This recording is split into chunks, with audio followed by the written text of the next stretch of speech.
अस्सलाम वालेकुम स्टूडेंट्स। आज का हमारा लेक्चर है थर्मोडायनेमिक्स, हीट एंड थर्मोडायनेमिक्स का। ठीक है, तो उसमें आज हम पढ़ेंगे व्हाट इज़ टेम्परेचर। ठीक है, kinetic molecular theory of gases as well as work done on an ideal gas. ठीक है, ये तीन चीज़ें आज हम डिस्कस करेंगे। So, before starting our today's lecture, we have a short review कि पहले हमने जो जूम पे क्लासेस अटेंड की थी उनमें हमने किन चीज़ों को डिस्कस किया था। थर्मोडायनेमिक्स को हमने पढ़ा।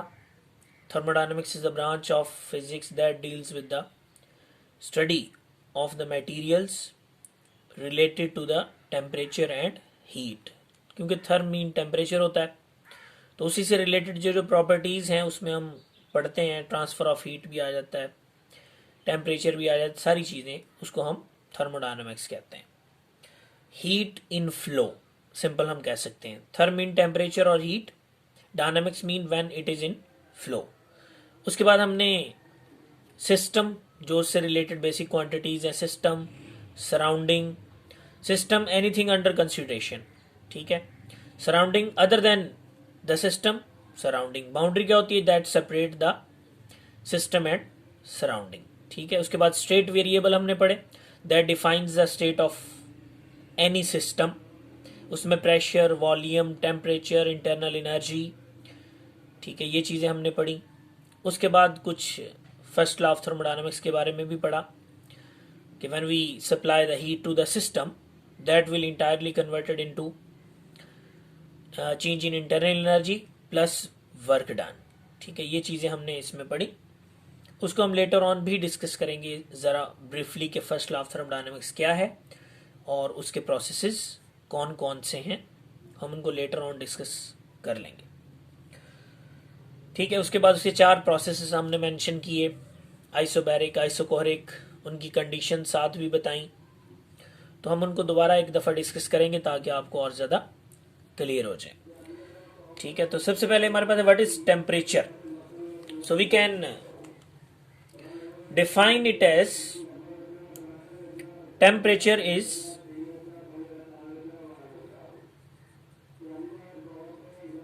डिग्री ऑफ, ठीक है, what is temperature. So temperature is a degree of hotness और coldness of any object। ठीक है, that is known as temperature. कोई कौन सी चीज़ कितनी ज़्यादा गर्म है, हॉट है, ठीक है, कौन सी कितनी ज़्यादा कोल्ड है, ठीक है, कोल्ड इफेक्ट है उसके अंदर, दैट डिफाइंस द टेम्परेचर। अब टेम्परेचर भी आप इसको एक और तरह से भी डिफाइन कर सकते हैं। सो that is a physical property. Physical property जो हमें ज़ाहिरी तौर पे पता चल सके। ठीक है, ज़ाहिरी तौर पे कैसे हो सकता है कि हम एक जो हमारा टचिंग इफेक्ट है कि हम उसको टच करके ऑब्जेक्ट को पता लगा सकते हैं कि आइदर इट इज़ हॉट और cold. So it is a physical property by which we can determine the direction of heat flow from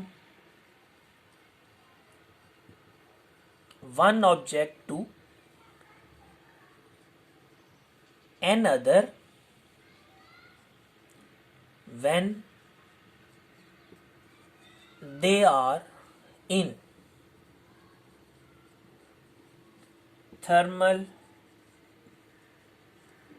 contact। अब इस एक डेफिनेशन में काफ़ी सारी चीज़ें आ गई हैं। सबसे पहले it is a physical property. ठीक है, कि हमें पता चल सकती है ज़ाहिरी तौर पे। by which we can determine the direction of heat flow. Heat flow की डायरेक्शन मैयर की जा सकती है from one object to another. They are in thermal contact.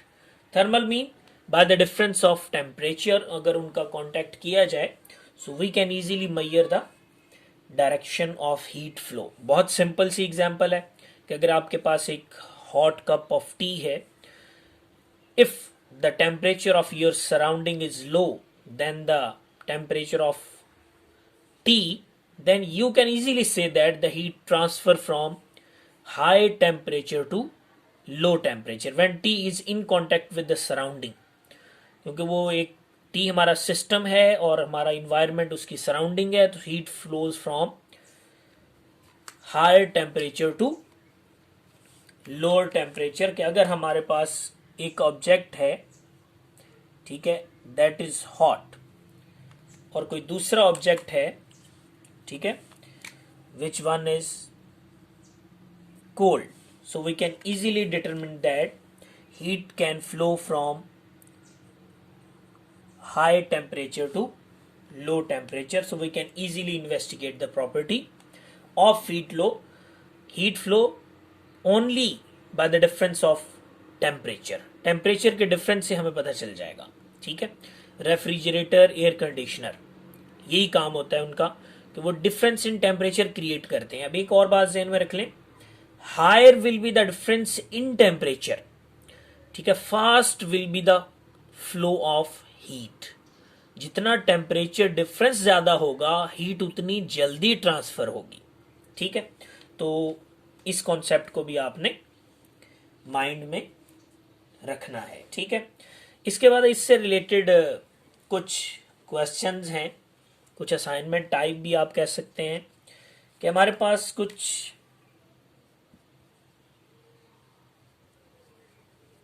Temperature scales हैं. ठीक है, अब उन टेम्परेचर स्केल्स में आपने देखा कि हमारे पास सेल्सियस स्केल है, ठीक है, फॉरेनहाइट स्केल है, ठीक है, उसके बाद जो एसआई यूनिट स्केल है that is kelvin scale, that defines the temperature unit जिसे आप कह सकते हैं. ठीक है, तो आपके लिए इसमें असाइनमेंट ये है कि यू हैव टू मेमोराइज और calculate the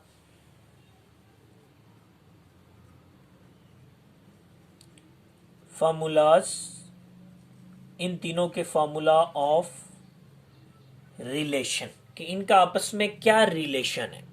how can we convert the temperature from Celsius to Fahrenheit, from Fahrenheit to Celsius, either from Celsius to Kelvin और Kelvin to Celsius, similarly Kelvin to Fahrenheit and Fahrenheit to kelvin.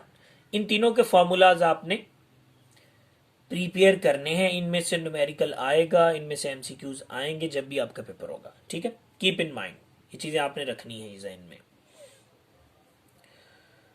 तो इसके लिए कोई example आप consider कर सकते हैं, इनका रिलेशन क्या है. एक और बात कि इनके इनिशियल स्केल, फॉर एग्जांपल हमारे पास 3 स्केल्स हैं. ठीक है, हम फॉर एग्जांपल आपको मैं दे दूं कि 0 डिग्री सेल्सियस है और इधर हमारे पास 100 डिग्री सेल्सियस होता है. इसी तरह केल्विन का स्केल स्टार्ट कहां से होता है, एंड कहां पे होता है. इसी तरह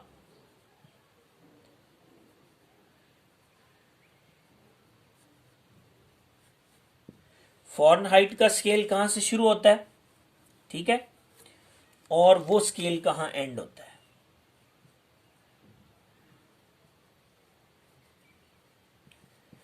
उसका स्टार्ट पॉइंट और उसका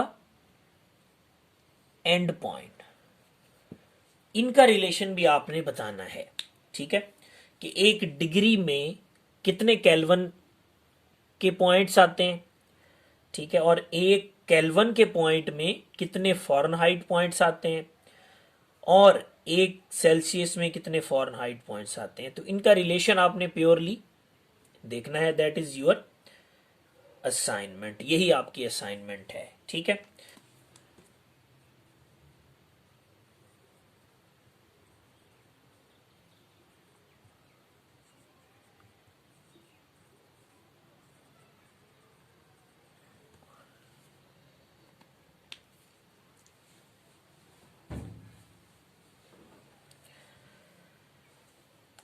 नेक्स्ट जो हमारा टॉपिक है that is kinetic theory of ideal gases, ठीक है। That theory explain the certain properties and behavior of gas particles when they are enclosed in a container as a system। हम उसको system जब बनाते हैं किसी भी चीज़ को तो उसमें उसकी जो भी प्रॉपर्टीज होती हैं हम उसी को आइडियल गैस का बिहेवियर कहेंगे, ठीक है।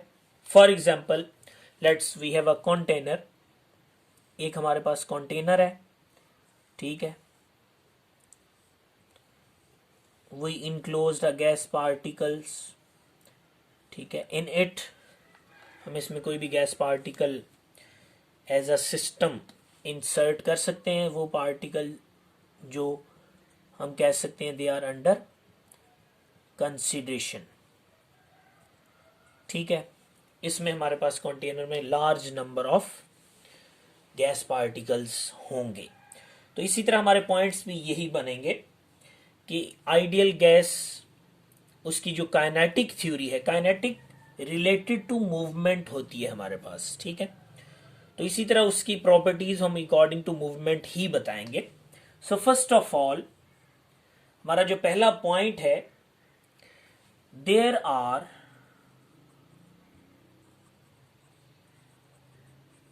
Large number of molecules in a gas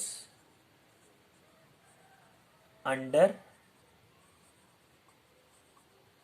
consideration, ठीक है। लार्ज नंबर भी कह सकते हैं, इनफाइनाइट नंबर भी कह सकते हैं, ठीक है। तो ये हमारे पास इसका पहला पॉइंट है, पहला आप कह लें अजम्पशन है इसकी, पोस्टुलेट भी कह सकते हैं, ठीक है। सेकेंडली, जब ये large number of gas particles हैं तो इनकी और प्रॉपर्टी भी आ सकती है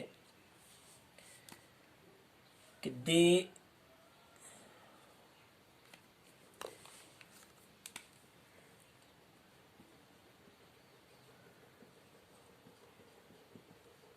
collide with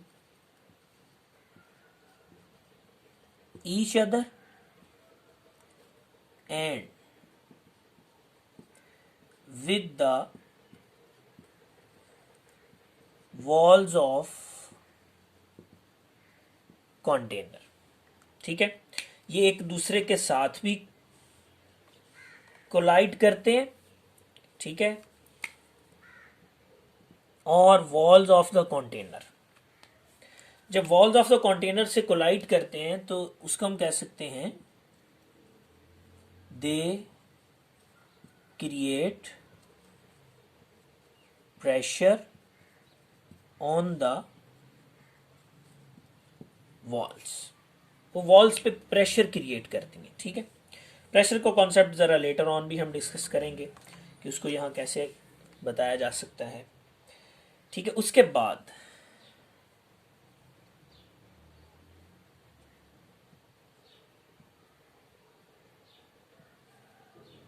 separation between molecules is larger than their sizes।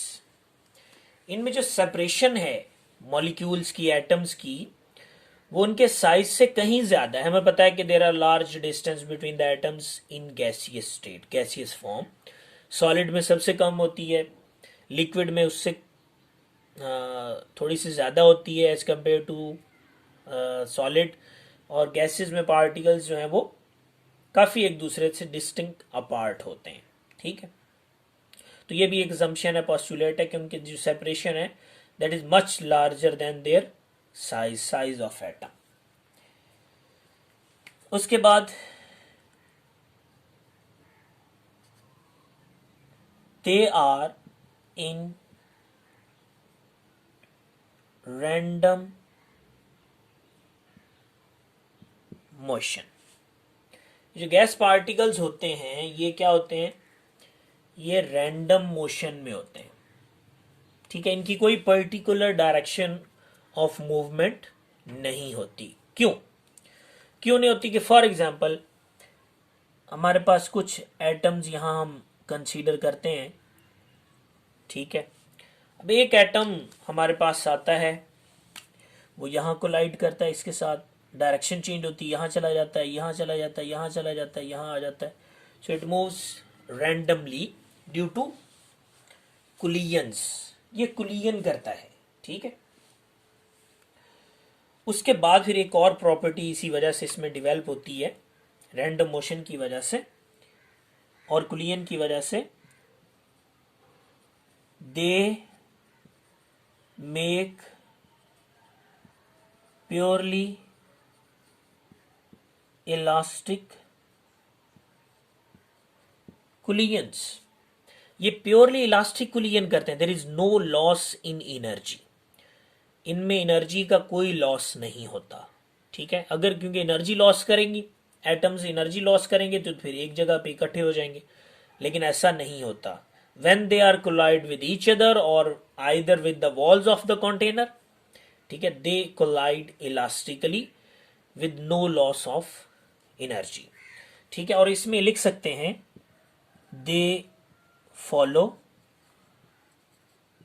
Newton loss. ये न्यूटन लॉस को फॉलो करते हैं, ठीक हो गया। तो ये भी इसकी प्रॉपर्टी में शामिल है, ठीक। और last point but not the least,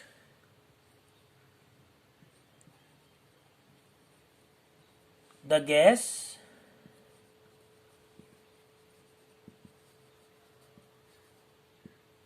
under consideration is in pure form. अब प्योर फॉर्म का मतलब क्या है? All atom molecules are identical. ये इसकी प्रॉपर्टी है, ठीक है, कि हर जो जितने भी एटम्स हम लेते हैं इसके अंदर वो आइडेंटिकल होने चाहिए। अगर एक टाइप की कोई हाइड्रोजन फिल्ड है तो हम हाइड्रोजन की प्रॉपर्टीज को देखेंगे। सो दे ऑल पार्टिकल्स और atoms of that hydrogen gas follow these properties. उसको हम आइडियल गैस का नाम देंगे। सो that is kinetic theory of ideal gases. अब इसमें कुछ एक दो फॉर्मूलाज आ सकते हैं, जैसे प्रेशर क्रिएशन है, ठीक है। इसका फॉर्मूला अगर फाइंड किया जाए तो that is 1/3 density into V average का स्क्वायर। अब ये डेंसिटी का सिंबल है, ठीक है, रॉ इसे पढ़ते हैं। सो that is the formula of pressure. 1/3 का मतलब है कि क्योंकि 3 एक्सिस होते हैं वॉल्यूम में, एक्स वाई और जी, तो किसी एक एक्सिस की तरफ उसकी प्रॉपर्टी को डिस्कस किया जाता है। That defines 1/3। डेंसिटी उस मटेरियल की, उस गैस की अपनी प्रॉपर्टी है। v is the average speed when it moves because that relates with the kinetic theory. Kinetic movement से है, तो मूवमेंट की एनर्जी कौन सी होती है? काइनेटिक एनर्जी होती है, उसमें वेलोसिटी आती है। So that defines the pressure. इसे हम एवरेज या मीन स्क्वायर वैल्यू भी कहते हैं। अगर आप आरएमएस वैल्यू फाइंड करेंगे, जिसे इफेक्टिव वैल्यू कहते हैं, you have studied in the 10th class physics में इफेक्टिव वैल्यू एक होती है। तो अब दोनों तरफ अंडर रूट ले लें, वेलोसिटी को अलहदा कर लें, इधर अंडर रूट ले लेंगे, या आप पहले 3 को इधर ले जाएं, डेंसिटी को इधर ले आए, फिर इसका अंडर रूट ले लें। तो ये हो जाएगा वी एवरेज का स्क्वायर और अंडर रूट, ठीक है। So that is equal to 3 into pressure divided by density, तो आपका आंसर आ जाएगा V RMS इक्वल्स टू, इधर भी अंडर रूट आप ले लेंगे, 3 into pressure divided by density under root. So that defines the RMS value of a single atom. Single atom के लिए है, that defines, that is directly proportional to the pressure and inversely proportional to the density of that gas. वो इसकी internal property है. तो that terms related to the kinetic theory of ideal gases. ठीक है, hopefully you get the concept. These postulates involves in a long type question. There are number of MCQs related to this topic. ठीक है, वो आ सकते हैं. Next हम पढ़ेंगे एक सिंपल सा टॉपिक हमारा है, what is work done on ideal gas. ठीक है,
ठीक है. अब हमारे पास टॉपिक है that is work done on ideal gas.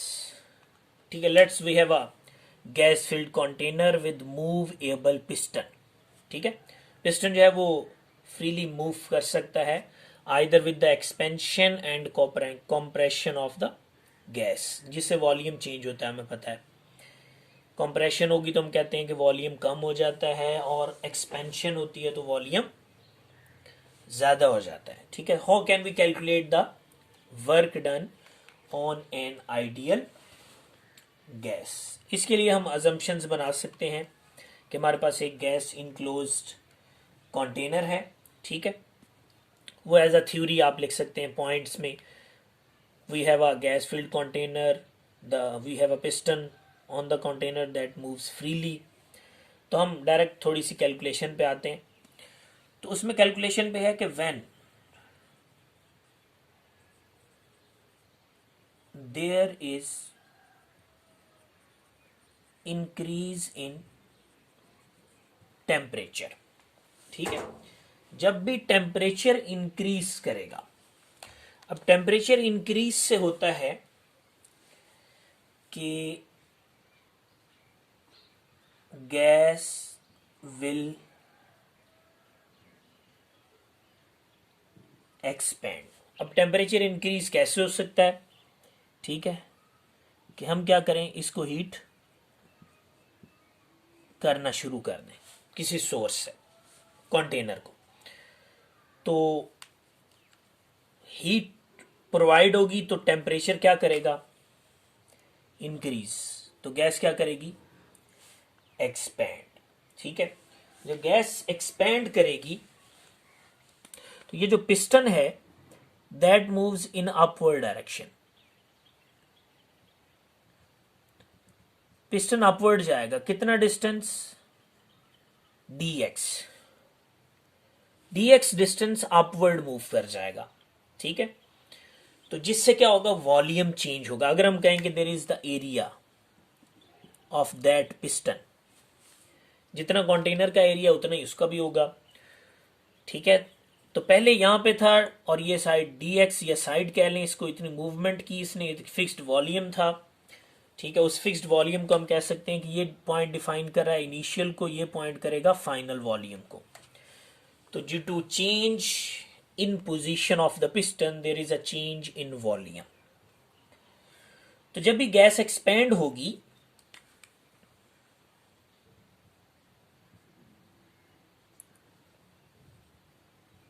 work done is possible on surrounding. Piston क्योंकि अपवर्ड मूव करेगा तो सराउंडिंग पे वर्क करेगा.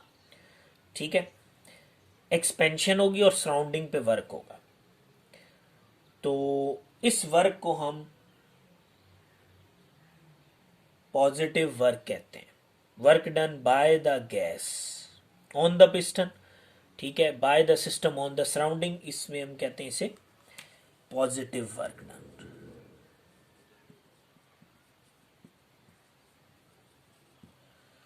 ठीक है, और जिसकी वजह से वर्क होगा तो वर्क हमें पता है क्या होता है,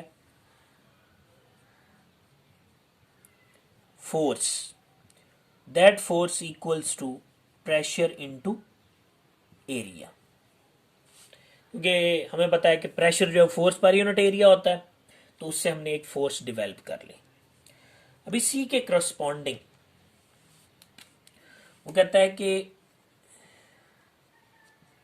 there is another force exerted on the gas. अब क्योंकि ये गैस पहले पिस्टन पे करती है, पिस्टन भी उतना वर्क करेगा और उतनी फोर्स एक्सर्ट करेगा in opposite direction. So there that force equals to minus pressure into area. क्योंकि हमने कैलकुलेट करना है work done on the ideal gas, तो हम इस इक्वेशन को फॉलो करेंगे. ये तो थी बाय द गैस, हमें चाहिए ऑन द गैस. तो फोर्स आ जाएगी और फोर्स और डिस्प्लेसमेंट होता है तो वर्क डन कैलकुलेट होता है. Because we know that work equals to force into D. इसी फॉर्मूला को लें तो जब हमारे पास दो चीजें, किसी चीज में चेंज आ रहा हो तो हम उसको होल वर्क को during the expansion movement of piston we apply the integration sign. ठीक है, so we have a work done integral F into D X. D X क्या है, मूवमेंट ऑफ दैट पिस्टन. अब इसमें आप देखें कि that work equals to the integral minus pressure into area into D X. अब हम प्रेशर को अगर कांस्टेंट कंसीडर करें, क्योंकि चेंज जो है वो सिर्फ वेरिएबल जो है वो डी एक्स में अप्लाई हो रहा है, तो that work equals to minus pressure into integral V initial minus V final. Because that makes, हमें पता है कि एरिया और डिस्प्लेसमेंट क्या बनाते हैं, वॉल्यूम बना देते हैं. ठीक है, तो ये क्या बन जाएगा, दैट इज वॉल्यूम. और वॉल्यूम इनिशियल और final will become the limit. ये इनिशियल और फाइनल जो है वो लिमिट बन जाती है. तो इसीलिए हम इसको वर्क डन अंडर लिमिट लेंगे कि कहाँ से हमारा ऑब्जेक्ट गया और कहाँ तक मूव किया. अब हम इसको जब सॉल्व करेंगे तो वी हैव द आंसर. हमारा आंसर क्या होगा कि that work equals to, limit put करें, आपको पता है कि डी से इंटीग्रेशन कट जाएगी, लिमिट आ जाएगी V F minus V I. That will be the answer.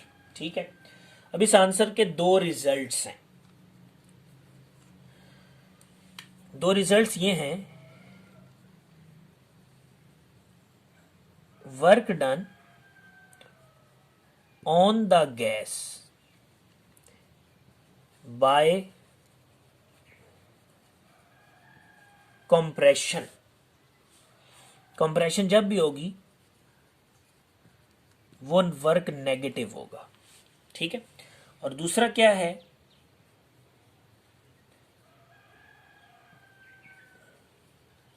Work done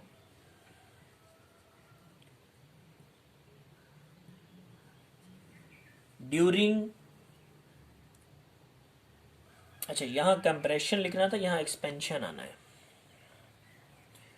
work done on the gas by expansion, क्योंकि ये पहला केस हमारा क्या एक्सपेंशन वाला था, वो वर्क नेगेटिव होगा। तो वर्क डन ड्यूरिंग कंप्रेशन क्या होगा, पॉजिटिव। ठीक है, so these are the two results. इनको आपने एज एन एमसीक्यू प्रिपेयर कर लेना कि work done on the gas by compression, sorry expansion, कि बाय द गैस, क्योंकि पिस्टन गैस पे करेगा और उस वक्त क्या हो रही होगी, जब एक्सपेंशन हो रही होगी तो वर्क डन नेगेटिव हो गया गैस पे, जो फॉर्मूला भी हमें बताता है। अगर हम ये वर्क डन का फॉर्मूला लें ड्यूरिंग द कंप्रेशन, ठीक है, तब हमारे पास वर्क जो है वो पॉजिटिव आएगा। So that will be the work done on ideal gas in thermodynamics. ठीक है, so hopefully you get the concept